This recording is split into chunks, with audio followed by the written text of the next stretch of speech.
পোষাই দিচ্ছি, ঠিক আমরা সারটাও এভাবে পোষা দিতে চাই, যাতে ঠিক কৃষকও সুস্থ থাকে, আমরাও উপকৃত হতে পারি। ভাই ভাইয়ের বক্তব্য বলে শেষ আমার। হ্যাঁ হ্যাঁ ভাই, আচ্ছা এই পাশ থেকে ভাইটা এই পাশ থেকে আমাদের এলাকায় ভাই 1 মিনিটে। আসসালামু আলাইকুম। নাটোর জেলার আমরা বিএডিসি বীজ ডিলার, আমরা এখানে বৈষম্যের শিকার হয়ে আছি।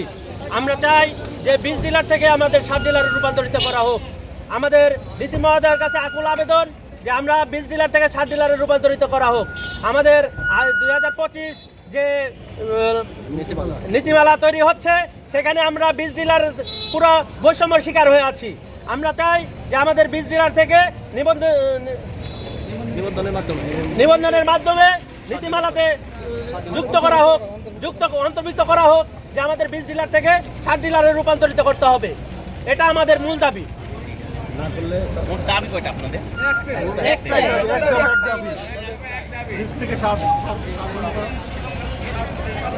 ভাই